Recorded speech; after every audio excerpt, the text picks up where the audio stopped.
Hey, everybody. Welcome back to another Kitecast episode. Tim, my co-host, is joining us. Tim, how are you doing today? Hey, Patrick, down a backdrop, though. No, Yeah, no I branding know. for Where's that? Kitecast for Where's me. that Kitecast backdrop? I'm missing it. Yeah. I'm on brand at least. So for today's podcast, we have a real treat. Albert Well, he's an international award-winning author, speaker, consultant, and entrepreneur. He's the lead author for the Hacked Books series. There's two of them. They're included actually in the URL for today's podcast. So you want to make sure you check those out on Amazon. He serves as the global ambassador at the Napoleon Institute, startup mentor at the Founder Institute. He's a senior security manager, security architect at DevSecOps ATRAM, senior security consultant, which he also founded at IT Security Solutions. You name it, this is just what he's doing today. If you look at his career history, he served as the president, CISO at IT Security Inc., senior security consultant at BNY Mellon, among various other roles and businesses. Albert holds a bachelor's in electrical engineering from Penn State University. He's a Streetwise MBA at the SBA Emerging Leaders Program, as well as the Founding Institute. He's a highly engaged professional in the cybersecurity and entrepreneurial communities, a board member at various organizations. I don't know when he sleeps. Albert, thanks for joining us. Patrick, It's you a little keep hard when you had 6 kids. You didn't get to sleep. You know what I mean? Wow. With 6 kids, that's amazing. Patrick, you keep getting these guests that make us look like schlubs. It's like Tim and Patrick, they do marketing. Next. I know. Well, so that's Albert, the end of the bio. You know, that's why I'm working to make it look easy for you guys. That's all. Yeah. Okay. Good. Maybe a good starting point. The books you published, they're award-winning books. You know, how did you get onto these? You've done a sequel to the first one. You wrote the entire first volume, and then you had a bunch of contributors who helped you with the second one. You know, how did that all come to fruition? Wow, that's a really great question. So, you know, in 2021, I decided to sign up for Bob Proctor Coaching. And I took his coaching program under Cleona O'Hara. She's now the CEO of Napoleon Hill Institute, which now I'm an ambassador and coach for. And we guided my evolution of being able to get things done to a much higher level. Hashtag Hacked was written in 8 weeks. Hashtag Hacked 2 with 12 additional authors was written in 3 months and also became a #1 international bestseller. And Wow. by the way, there's 2 more books in the pipeline. Was it just following a model for productivity, or because 8 weeks, that's impressive for a book? Take me 8 weeks just to write a letter. There's a lot going on in Napoleon Hill's teaching, and some of the things are changing your paradigms and changing your work habits and clearing your mind and being able to be more receptive to getting things done. I mean, if you wait till the last second, the amount of effort that it takes to get the job done is still the same, but you've waited 3 months instead of doing it in 6 minutes. Mm-hmm. If it takes 6 minutes, get it done. I don't know if you have this on your agenda here, Patrick, but I sure would be interested in hearing more about Napoleon Hill, that if we can squeeze it in. But, because the concept of productivity and getting shit done, excuse my French, is applicable to all professions, obviously. And with cybersecurity and the lack of trained talent, obviously getting more done with less is the top of every CISO's leader's mind, especially when it comes to their team. So yeah, we're only missing about 5 million experienced cybersecurity professionals. So we got to do better with what we have, right? Yeah. So that's maybe a good segue. I mean, let's talk about Napoleon Institute. You got hooked up with these guys a year or two ago. Talk about what they do. Who's involved in the program. So the leaders that are involved have all been in personal development for a number of years. And what they've done, Cleona O'Hara was an orphan, and she came over from Ireland or Scotland, homeless. And she got connected with Bob Proctor and started learning the goals and philosophy of Napoleon Hill's teaching about being able to organize your mind, about associating things with what needs to be done. And that's how I got hooked up with her. I was actually following Bob Proctor on YouTube for 5 years, but in 5 years, I got nothing done.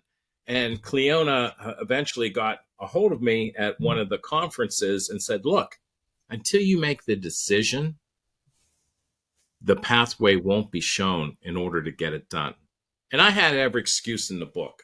I can't afford it. I don't have time for it. You know, one of the things that came up was I was getting up at 7 o'clock to go to work at 8. And when I signed up in the program, after she finally convinced me that, you know, I wasn't going to change my life or the results that I was having unless I did something differently, which she was right. I said, I'll get up at 6 o'clock in the morning. She said, well, I'd like you to get up at 5:30 so you have enough time for study and to learn a material and to let it, you know, acclimate with your mind so that you're able to do these things. And I'll tell you what, after 2 weeks of, I told her I'm going to get up at 6. After 2 weeks of getting up at 6, I said, I have to get up at 5:30. I'm getting up at 5:30 now because the material is so good. And what I'm learning is so important to getting things done. And I'm seeing a change in everything I'm doing. So recently, I signed up with the Napoleon Hill Institute as a founding ambassador and coach. This is our challenge coin. These are handed out to only the first initial founders and ambassadors for Napoleon Hill Institute, which now has exclusive access to all of the works of Napoleon Hill, including his videos and hundreds of books, and it's just amazing. So we have a public offering that's available. It's free of charge on Fridays. It starts at 10 a.m. I'm happy to provide a link to anyone that connects with me. Ask me for the link and I'll send it out to you. There are several different programs and tracks. Let me tell you, it's life-changing. That's high praise for that. I hadn't heard of it before today, so interesting. So what do you do as an ambassador? You know, what's your engagement like? You have how many people do you work with? Well, right now I'm promoting the materials, but I'm also coaching because I've made sales to other people. I'm actually coaching them into improving their lives. I have a client that came from Boston. She was without a job and everything, and she didn't have a family either. She was adopted and everything. So she had foster parents, which became her parents. And she signed up with me over a month ago. And she's ended up with 2 jobs. She's gone on vacation for the first time in 4 years. And her mental attitude has become completely positive. And she sees things so totally different now that when she looks back to who she was when she first met me, it's life-changing. She thanks me every time we communicate. And I'm her accountability coach as well as trying to direct her in her personal study to help her grow. Wow. You meet with the folks you're coaching every week, or what does that process look like? Yeah, it's a coaching program every week, but also people that sign up in the program have the opportunity to go through daily study. But daily study in the program also includes all the recordings so that you don't have to attend live. You can actually catch up on it in a recorded format. And it's just very beneficial. Tim's been harping on the fact we need to write a book. So now he expects me to write one in 8 weeks due to. Yeah, that's exactly right. Yeah, thanks a bunch. Well, it doesn't rub off quite like that. I can't sprinkle that pixie dust on you guys because, you know, we're in a virtual world right now. But certainly, you know, with the right direction, we can get you there. So in Hacked, you know, what content do you find in Hacked? You had a number of different contributors in hashtag Hack2. They picked their own subjects, or did you assign the topics to them? How did that work? Sure. So hashtag Hack is all about my journey and the different evolution of cybersecurity, how many things there are, what people can get engaged in, and really where is cybersecurity going, and actually talk about in the very end a tool I've created that sits inside the network to eliminate the attackers that are already inside. Oh, did I say that? There's attackers already in your networks. Come on, guys. Hashtag Hack 2 came out with 12 professionals that all got to talk about whatever it was that they're doing in cybersecurity, including one female, and she does sales very well. And Maggie Dillon is her name. And we were happy to have her because we need more females in the industry. You know, I just this past week, I talked to the CISO for PNC Bank, Susan Koski.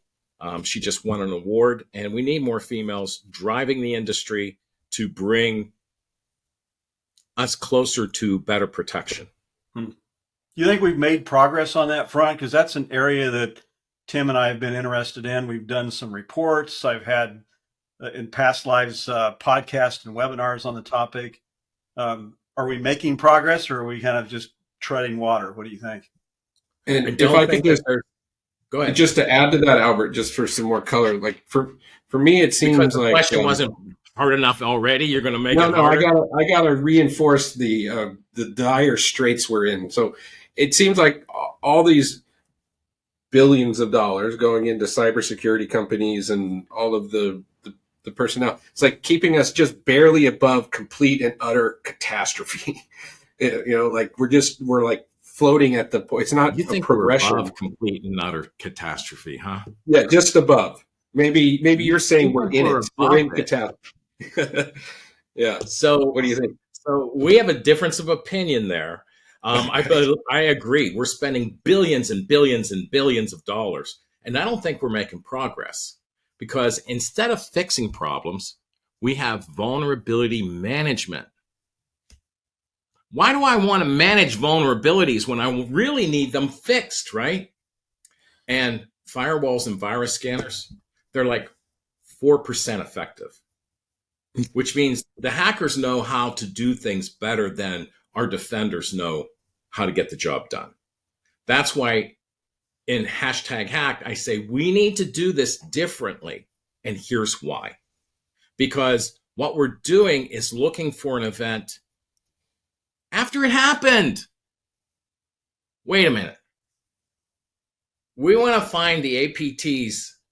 No, we don't, because our tools don't look for APTs. They look for an event that might happen tomorrow on known threats. Well, if I'm only looking for known threats, what the heck? I don't need the unknown threats, right? That's the big problem. So I agree with you, Tim, that we're missing 5 million people right now for cybersecurity experts because China graduates 5 million analysts for their APT attacks every year. And are we going to fill that with more women security leaders, more veterans? I know you've done a little bit of work in that area, Albert. Where are we going to fill the gaps, or where are some of the possibilities? Great questions. We need to start at a much younger age. We need to start in schools and getting kids interested in STEM. Okay, they don't all have to be engineers, but we do need them interested in, helping out the country. I mean, I'm a veteran myself, having served in the Navy and being discharged for back injury. But getting people involved is the real problem right now, because most people are staying at home, didn't have to work for a while, and they got used to it, right? Well, we can still work from home and do our jobs very effectively. I've been doing that since 1993. Before people said you can work from home, they were telling me, you can't work from home. We don't know what you're doing. Oh, watch me. So what I heard in there, and I'll distill it down to one statement, is we have a collective brain power mismatch of the good guys versus the bad guys. So there's just more of them, and they're smarter. So until we get to the that collective brain power match or exceed, it's always going to be a cat and a mouse, and we're the cat in this scenario. Is that we're the mouse? They're the cat. Here's the problem. Yeah. Most of what we're doing is compliance related. Nothing I've ever seen in the compliance world makes you secure. Now, if you're securing your environment, certainly that could make you compliant.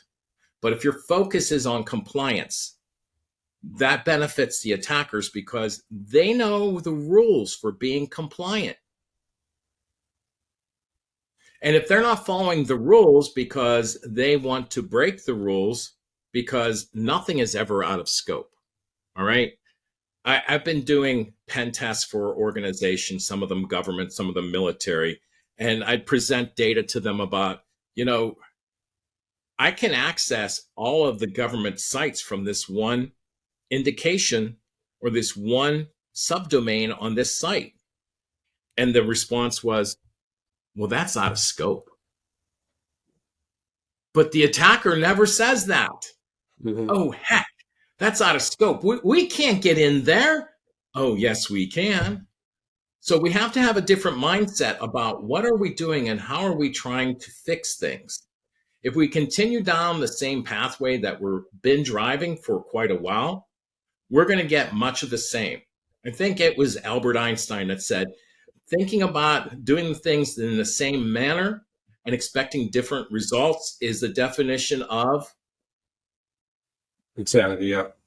Thank you.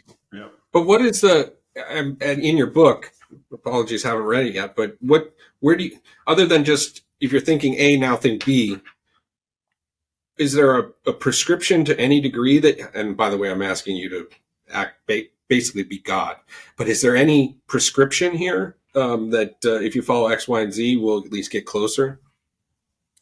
Sure. So a lot of us know what sites are legitimate and what are not. But the problem is we don't know what's out on the internet that our users are getting access to. Because when they get to a site and it has images on it, it might have embedded scripts to go to Evil Corp to download the latest version of malware. Okay, that's one problem. Another problem is exploits that are built into websites that people are visiting aren't necessarily what we need to have inside the business, okay? Thirdly, looking for tomorrow's threat when we're dealing with today, we should be looking at activity that's maliciously aligned, like going to a website that has malware on it and actually blocking that attack. Being proactive instead of reactive is the main thrust on all cybersecurity, in my mind, moving forward. And I want to change cybersecurity globally. So being reactive is not being proactive, and it's not working. Every day I see hundreds of events being sent to my email on the news stories, on different fines and different numbers of breaches of people's data. Well, people can't change their data. And people can't be responsible for changing their password to use your system when it's your system that's getting breached. Does that make sense? It does, but it seems like it just always boils down to we don't have enough talent. Like we can't ever get to proactive state because, to your point, China's graduating 5 million, we're graduating 5,000. Well, I think that the tools that we're using are all reactive tools. So that's why I promoted a tool I created, which is proactive and actually looks at current traffic. If we're not looking at the traffic, we're missing everything. Yeah, so tooling is in the solution, the right kind of tooling that's somehow proactive, and that just gets down to look, we're never going to graduate 5 million people. So how do you make the 5,000 more effective? You got to get scale through technology. Right, scale through technology, and I don't mean AI. Because AI, I don't believe, is the answer. It could be more of the problem, And as we get closer to quantum computing, the encryption technologies that we currently have aren't going to be able to avoid quantum computing attacks. Yep. So just encrypting data is not a way to secure it. People are still stealing the data. They're just going to be able to break the encryption faster. So we need better security. So the tool that you created, Albert, you talk about shifting left. Speak to how you define shifting left. Is it specifically focused on DevSecOps, or is it much broader in scope? Well, originally, DevSecOps was the shift left mentality for new software. But if we look at it at a broader scope, certainly if you're building software, shifting left and allowing the developers to be responsible for securing code, it's their code. They wrote it. They need to know, why is the code inefficient or ineffective for security? Because only they can fix it. The analyst that does the testing normally, well, we don't have enough of them. But if we allow the developers who are already writing code to fix it or test it by clicking a mouse click, then that helps leverage the technology, Tim, that we're needing in the industry to align with better security methodologies. But more importantly, organizations need to understand that their third-party risk is also a shift left mentality. Because if they don't understand what is going on inside the vendor's software and products that they're using, they're liable to have another SolarWinds event or anything else, a Log4j event that seems to be happening on a regular basis.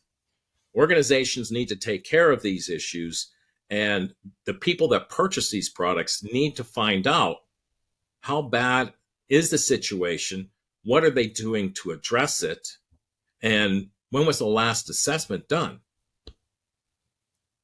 Doesn't standards come into play there, compliance and so forth, Albert, to a certain extent when you're talking about third parties? Because that's one of the ways in which you can assess if they actually comply with certain security standards that you've established, so that you're not connecting third parties into your environment who lack cybersecurity controls and thus are at a much higher risk of being hacked when it comes to the content that they're exchanging with you. Well, I've always thought that standards were a good starting point. All right. But once you understand what's in the standard, just like the attacker, they're going to understand, what have you done to meet compliance? Compliance is the route that the attacker is going to utilize to get inside. So if you're compliant to this XXX standard, SOC standard, ISO, NIST standard, then that's the gateway that the attacker will take. And now that we're working from home, those standards really don't stand a chance, because have we rewritten those standards from the work from home model? And what changes do you think need to be made in those standards to reflect this new work from home reality? A lot of the problems that I see in standards are that they're doing a test on a periodic basis. And yet our attackers are constantly knocking at the door 24/7. So anything that's happening, whether it's an assessment or monitoring, needs to be continuous. Yep. If it's not being continuously scanned or analyzed for correct network connections, permitted issues going on versus unwanted, undesirable connections, then you're never going to know how secure are you. And we address a lot of that in CMMC standards for the defense industrial base. But I don't think that the government organizations that have those are held to the same level of standards. This gets to kind of a bit of, I guess, a soapbox for me around third-party risk management. You would think inherently that the R and the M together there would mean something's happening on an ongoing basis or always on. But if you peel back the layers and you look at these solutions, the vendor risk management, TPRM, et cetera, like security scorecards and OneTrust and stuff. It's point in time assessment plus report equals risk threshold. And are you okay with risk threshold? But it's always like point in time. So you do a point in time, and then you do it at another point in time, and between those 2 point in times, anything could happen. So, and anything does happen. Here's one of the biggest problems with those assessments. They're normally done in a quiescent environment, meaning the users aren't allowed in the environment, and they're not tested because you're assessing the environment to see whether or not the environment's safe. But whenever there's a problem, who's involved? Yeah, it's the people using the users. it. Yeah. So what are we assessing? Only part of the issue. That's why continuous assessment needs to be performed. That's zero trust. Agreed. And one thing we talk about here at Kiteworks is your data is going to move into these ecosystems. So how do you have, zero trust at the data layer, not just the technology layers, to say like this individual, it kind of goes back to the asset leaks and the document leaks with the Pentagon, right? I'd imagine that whoever leaked that, I can't remember his name, had privileged access to the infrastructure and the applications where those documents were, but at the individual document layer, there weren't DRM, zero trust DRM applied to individual assets. So this person could just take them, even though they had infrastructure, network, and application least privilege management. So our position on this is, zero trust at the network and the application layer, but you got to bring it down to the individual assets that have your sensitive data in it. Otherwise, to the devices, the infrastructure, the network, the applications, and the content. But as soon as you stop with the always on monitoring and the least privilege access, wherever you stopped is, to your point, where they're going to start, sort of a deal. Well, the bad guys are going to start. If you're not looking at who's knocking at your door, they're going to find a way in, right? It's kind of like coming home from a night out with your wife after you've had a great dinner, and you find that there's somebody on your couch watching your TV and eating your food. Are you just going to let them stay there? You have to get rid of them. So these assessments that are done are good only up until the time the report is filed. Right. And then they're stale. And this may be, get back to your point, because the driver on those is, the driver on those are compliance, right? I'm getting the assessment. Exactly my point. It's all a compliance matter, but it's not a security benefit. You had compliant. You checked the box. Right. You had an interesting reference, Albert, to federal agencies maybe aren't applying some of the same standards that are contained within CMMC that their defense industrial base is expected to adhere to. Can you comment a bit on that? I mean, we have all these GAO reports that are out there that identify gaps. There was a report a few months ago, I believe, that, in fact, I wrote a blog post on it. I think it was 60% of all vulnerabilities that have been identified since 2010 still aren't patched with federal agencies. Those are still substantial risk, right? So they can't patch fast enough, let alone, to your point, proactively defend their environments against malicious attacks, rogue nation states, and so forth. Right. When I was teaching the Air Force about application security, I would actually go out to the teams that were building software, trying to show them exactly what's going on with the software and how the attackers were breaking in.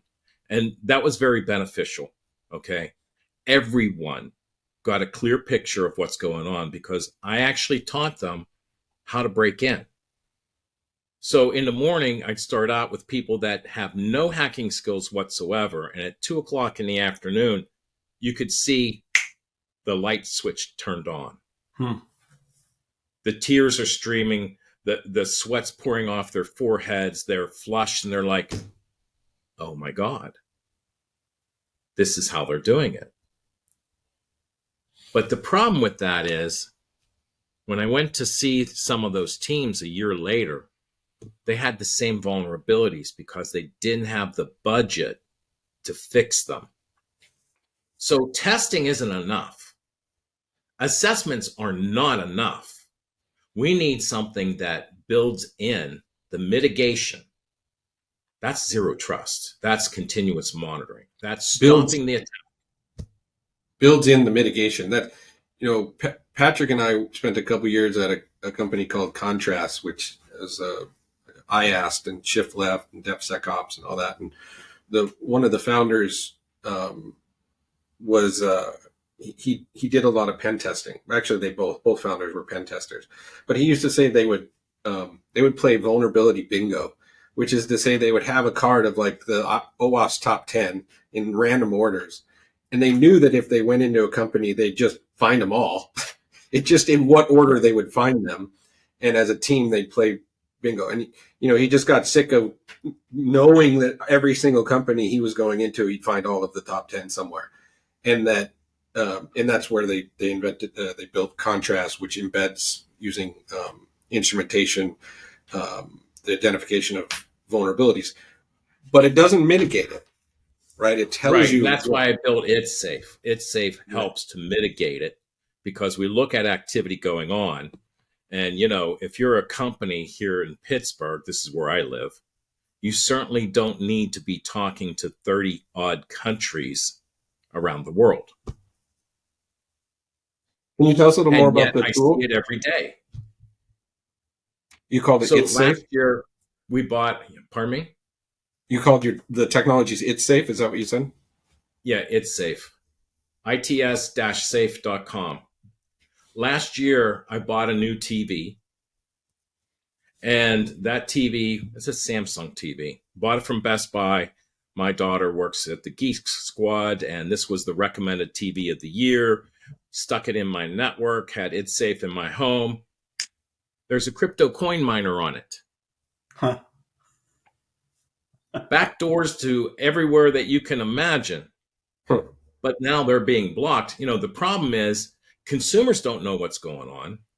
And if you put this in your network and you're working from home, what security does a home have that businesses used to have as a security perimeter? It's not the same. This so concept. Can you tell us a little bit more about the It's Safe? I brought it up real quick and how it works and why you think it's critical to the security posture. Well, a couple different things. But first of all, I would have never seen the crypto coin miner on my TV unless I had it. IoT devices are coming out daily, and they're pushing them out through the marketing teams before they're ever secured. People think that they're buying secure products, and they're built in what country? Yeah. Come on. China. All right. Technology. In most instances. Yeah. Yeah. In most instances, it is. There might be a few that come from other countries, but, we've had an addiction to cheap technology, and they know it. So they're building in the back doors that you don't look at because you don't have a security team in your house. But you bring in your laptop, you take it to work, you telecommute, you VPN. So much is going on that you don't see. So It's Safe sits in the network. It watches the traffic, finds out where it's going, sees whether it's of good intent or malicious, blocks the bad activity, lets the good stuff through. Seems simple enough. And this is something that is more of a B2B play, or it sounds like you have even B2C customers, Albert. Yeah, so that's just it. I put it in a small dentist office recently, and the dentist is like, I don't have anything on my computer at home. How can I get this in my house? Can we connect the two? I'm thinking, all right, yeah, we have a B2C play coming up. We're definitely B2B right now, but B2C is where we want to get to because everybody needs better security. And that was the original design initially, was a B2C play because of all the IoT going on, the Ring doorbells, everything's connected to the cloud and What is the cloud? Where is the cloud? Who has the cloud? Who works in the cloud? Yeah. I have a lot of questions, but I don't have the answers unless I'm looking at what's going on. And that's why I built It's Safe. How long does it take to deploy? Is it relatively easy? It's so hard. There's 2 wires and a power cord. So it's a hardware. It is hardware. We don't have to distribute it to each individual laptop. Anything that goes through the network, we can see. And then I saw third parties. Does it extend into the third party if it's not your network, or how do you couch third party? So that's a good point. I mean, if you have third party products in your home or in your office, do they need to connect to China? Or how about a domain that's controlled by China? Do you really want that happening? I mean, third party is one thing, but you don't really want to have malicious connections to third party countries. But we can whitelist it if you really have to have it. Mm-hmm. We're going to advise against it, but there's probably another way to go. In the world of Gartner, where would you couch this in some of their acronyms somehow, or is it standalone, different? I think it's so new that it's not yet on their radar. Okay, I'm just curious. It's they seem to have 3 or 4 letters for nobody else is doing this that I'm aware of, and that's great. I'm completely happy to be blue ocean. Mm-hmm. Yeah, it sounds familiar. Yeah, this next question, Albert, goes back to something you said, 15, 20 minutes ago. It's the pink elephant in the room, ChatGPT AI. You noted that you thought it has greater likelihood or potential for malicious activity than for good. Why do you believe that's the case? We've spoken to a couple different folks, and we use ChatGPT ourselves. It seems that it has there's positive use cases. There's also ways in which it obviously can be used in a malicious manner.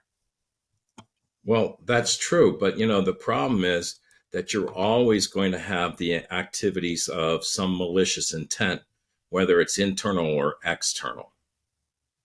So the problem with ChatGPT is it's AI, and it can find weaknesses in your environment faster than you can patch them.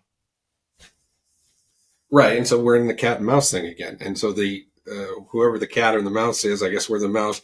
We have to embrace it as well. We're in the mouse trap if you're going to let ChatGPT inside your network. Okay. Even without that outside the network, I'm thinking about it in the context of bad actors are using now AI to scale their attack.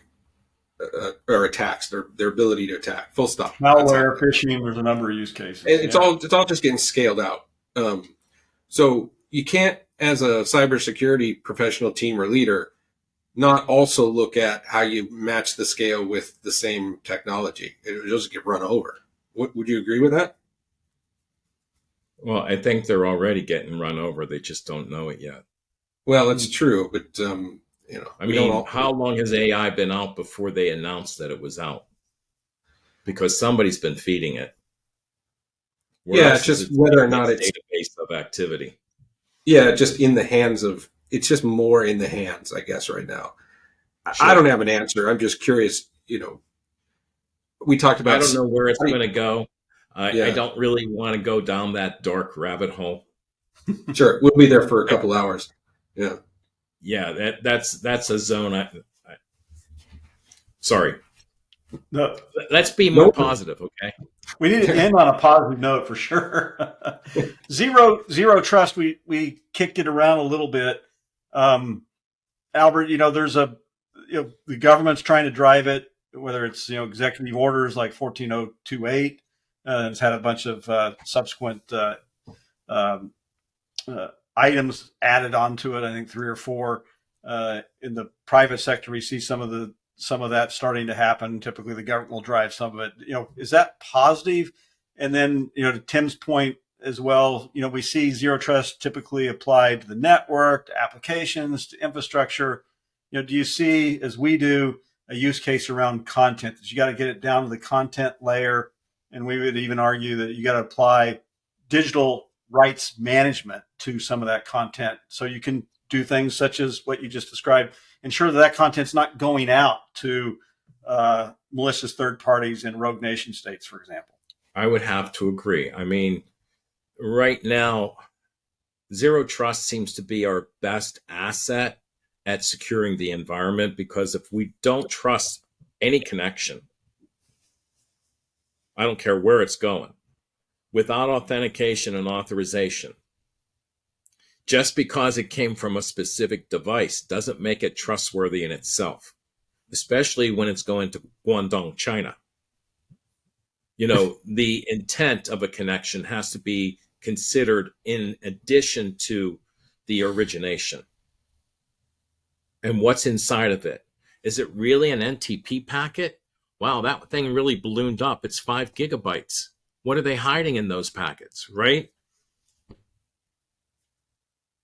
So abuse of protocols is another thing. Again, aligning completely with zero trust. So it sounds like you're all in on this, which makes sense. Like, I am. I've been in on zero trust since 2003. They just didn't have a word for it back then, right? Yeah. Till Forrester and Palo Alto came along. Yeah. Well, somebody thought they could make a dime on it, and they've made more than a dime, probably a quarter or $1.50. Yeah. Why didn't you come up with a name back in 2003, Albert? They didn't ask me about it. I didn't write my 2 books then. Yeah. And I got 2 more in the hopper. Yeah. So we got to talk about your 2 forthcoming books. Yeah. So what there's going to be in those 2? Well, one of them's called Zero Trust. Funny you should ask. The other one will be called The Book on Cybersecurity. And are they joint? Collaborative Whoa. One at a time. Collaborative efforts on those as well, or are you going solo? I don't think I'll go solo. It's much easier to manage my time than everybody else's. Yeah, well, that's true. So where can folks, number one, find the software? Can you tell us once again, because they probably have, you've piqued their interest? Sure. It's safe. I have a website up. It's called its-safe.com. No. We're definitely checking it out. I'm sure our viewers will. On your 2 books, I assume just go to Amazon and hashtag hacked and hashtag hacked. I actually have a website for each of the books, thehackedbook.com, thehackedbook2.com. Pretty simple. Assume 3 and 4 will be use the same nomenclature. No, well, one's going to be zero trust and something else. Yeah. We'll work those out, but we're going to link them all together so that you can get the whole anthology. Well, we'll have to do a part 2 podcast when you have those 2 published. It'll be an interesting conversation. So I'm looking forward to it. Well, we appreciate your time, Albert. This has been an enlightening conversation. Hey, you gave us a lot to think about, and I hope some of it was good. Oh, definitely. Always. Thank our audience. If you want more episodes of Kitecast, go to kiteworks.com/Kitecast. We look forward to having you on our next podcast. Have a great day.